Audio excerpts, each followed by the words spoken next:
चाहिए।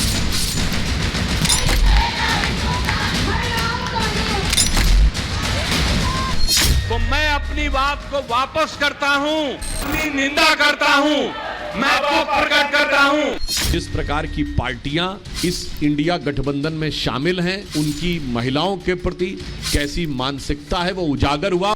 जिस तरह का उन्होंने ये गंदी अभद्र स्टेटमेंट दी है असेंबली में, उनका भी नाश निश्चित है। बहुत ही महत्वपूर्ण बयान है। ये बिल्कुल ही सही नहीं है। मानसिक संतुलन उनको टेस्ट कराना चाहिए कि वो क्या कह रहे हैं। नीतीश जी को गद्दी पर रहने का कोई अधिकार नहीं है।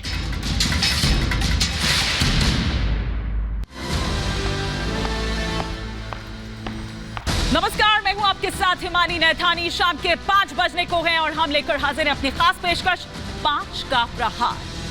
जब नाश मनुष्य पर छाता है तो पहले विवेक मर जाता है, और ऐसा ही नाश छाया विधानसभा में बिहार के मुख्यमंत्री नीतीश कुमार पर, जब वो विधानसभा में सेक्स एजुकेशन के नाम पर बेतुका ज्ञान दे रहे थे, अश्लीलता के साथ बोल रहे थे, चीर हरण कर रहे थे। इस ज्ञान को सुन सदन में बैठी महिलाएं शर्म से झेप गई, कुछ उठकर बाहर चल दी तो उधर पुरुष विधायकों ने भी अपनी नजरें झुका ली।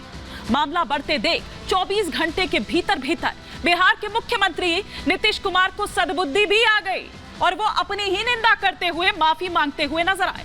लेकिन उस माफी में रत्ती भर भी कोई लाज और शर्म नहीं नजर आई। उस माफी में, खुद की निंदा में वो जरा भी ईमानदार नजर नहीं आए। हाँ, ये अलग बात है कि विधानसभा स्पीकर को उनका माफी मांगना और खुद की निंदा करना नीतीश कुमार का बड़प्पन लगा, लेकिन वो बड़प्पन नहीं बल्कि बेशर्मी थी।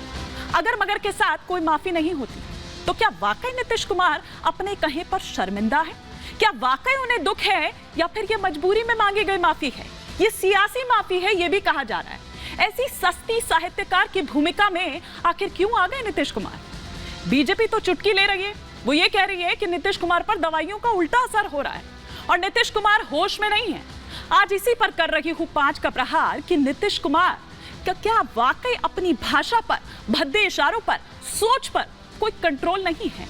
आपको बताते हैं, पहले आगे बढ़ती हूं और बताती हूं आपको कि किस तरह से नीतीश कुमार के इस शर्मनाक बयान पर उनके इस्तीफे की मांग की जा रही है और किस तरह से विधानसभा में वो अश्लील इशारे करते हुए, भद्दे कमेंट्स करते हुए नजर आए। ग्राफिक्स के जरिए हम आपको यहां पर बताते हैं कि किस तरह से शर्मनाक बयान पर अपने घिर चुके हैं नीतीश कुमार और किस तरह से इस बयान पर जो तमाम प्रतिक्रियाएं हैं, उन प्रतिक्रियाओं का दौर दरअसल यहां पर शुरू हो गया है। नीतीश के खिलाफ न केवल प्रतिक्रियाओं का दौर बल्कि देश भर में प्रदर्शन का दौर भी चल पड़ा है। जगह जगह ये प्रदर्शन देखे जा रहे हैं। उधर प्रधानमंत्री नरेंद्र मोदी ने भी आज नीतीश कुमार पर इसको लेकर हमला बोला।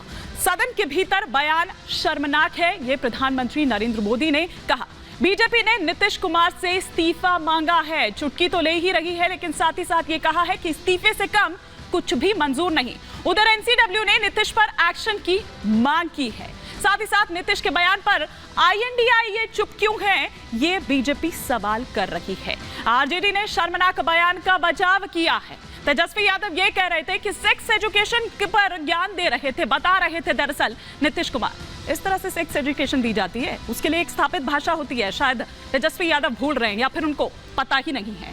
नीतीश ने अपने बयान पर माफी तो मांग ली है, लेकिन माफी किस तरह से मांगी है वो भी लगातार सुबह से आप सुन रहे होंगे। लेकिन इतना ही नहीं, हम लगातार आपको ये भी बता रहे हैं कि प्रधानमंत्री नरेंद्र मोदी द्वारा किस तरह से एक सभा में जब वो बोल रहे थे, एक जनसभा को जब वो संबोधित कर रहे थे, तो किस तरह से उन पर अटैक किया, उन पर हमला किया। आईएनडीआईए अलायंस के नेता ने भद्दी बातें कही, ये अपनी उस सभा में पीएम मोदी ने कहा। विधानसभा में शर्मनाक बयानबाजी की गई।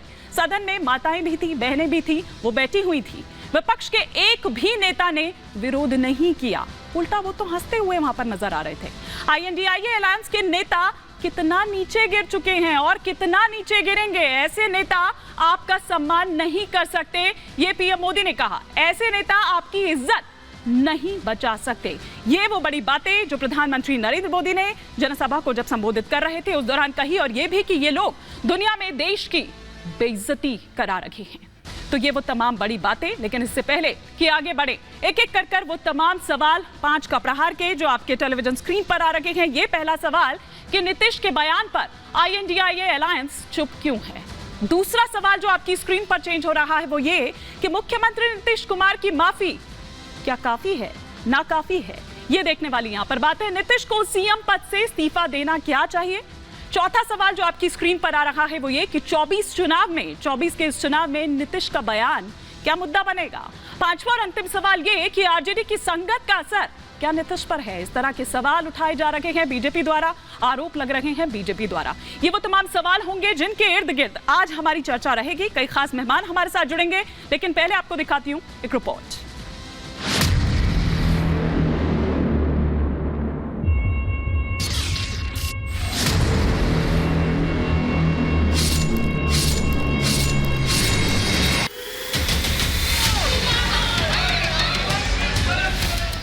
से लेकर दिल्ली तक नीतीश के खिलाफ आक्रोश है। नारी के अपमान के खिलाफ इस आक्रोश की आग पूरे देश में फैली हुई है। जब कोई सीएम अपनी मर्यादा भूल जाए, सदन की गरिमा को रौंद दे, तो ऐसा आक्रोश स्वाभाविक है। जो पुरुष है वो तो रोज रात में जो सदिया होता है उसके साथ करता है ना। प्रधानमंत्री बनने का सपना देख रहे नीतीश कुमार ने सदन में ऐसा बयान दिया है जिससे न सिर्फ बिहार बल्कि पूरा देश शर्मिंदा है। प्रधानमंत्री मोदी ने भी इस बयान को शर्मनाक बताया। वो इंडी अलायंस के नेता ने विधानसभा के अंदर जिस सभा में माताएं बहनें भी मौजूद थी, कोई कल्पना नहीं कर सकता है ऐसी भाषा में बद्दी बातें की।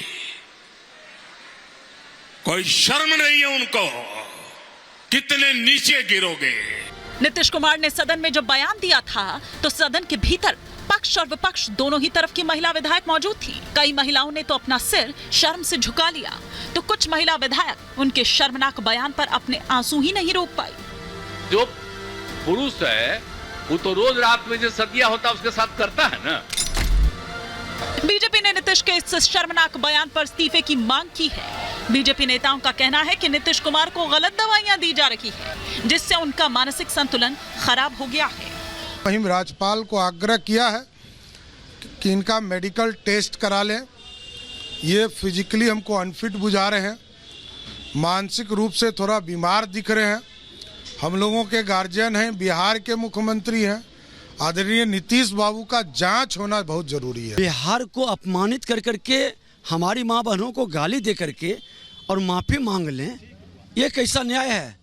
ये व्यक्ति मानसिक रूप से बीमार हो चुके हैं, इस पद के योग्य नहीं है, सत्ता में रहने का कोई औचित्य नहीं है, इसलिए इनको पद छोड़ना चाहिए, ये हम लोगों की मांग है। नीतीश के शर्मनाक बयान से देश गुस्से में है। महिलाओं के सम्मान में उनके इस्तीफे की मांग उठ रही है। एनसीडब्ल्यू की तरफ से नीतीश के खिलाफ एक्शन की मांग की गई है। एनसीडब्ल्यू ने बिहार के स्पीकर को चिट्ठी भी लिखी है, लेकिन उनके सहयोगी दल आरजेडी की तरफ से खुलकर बचाव किया जा रहा है। आरजेडी ने नीतीश के बयान को गलत तरीके से पेश करने की बात कही है। बात मुंह से कर गया, गलती से कर गया, इसके लिए माफी मांगे। तो ये तो भाजपा वाले बात का बतंगड़ बना हुआ है। और लोगों का काम है, विपक्ष में जो रहेगा उसका काम है। सदन में शर्मनाक बयान पर चौतरफा घिरे नीतीश कुमार ने माफी मांग ली है। अगर मेरी कोई बात कहना गलत था तो मैं इसके लिए माफी मांगता हूँ। लेकिन अब बात माफी से आगे निकल चुकी है। देश की महिला अब उनके इस्तीफे की मांग पर अड़ी है। हालांकि INDIA अलायंस में नीतीश के शर्मनाक बयान पर सन्नाटा है। सोनिया, ममता, प्रियंका, डिंपल यादव, सुप्रिया सुले सभी ने चुप्पी साधी हुई है। ऐसे में सवाल यह है कि मुख्यमंत्री नीतीश ऐसे बयान के बाद पद पर रहने लायक भी हैं? क्या नीतीश कुमार को इस्तीफा देकर एक उदाहरण प्रस्तुत नहीं करना चाहिए? और सबसे बड़ा सवाल तो ये कि क्या नीतीश का ये बयान INDIA अलायंस को 24 चुनाव में बहुत महंगा पड़ेगा? Bureau report, Republic Bharat.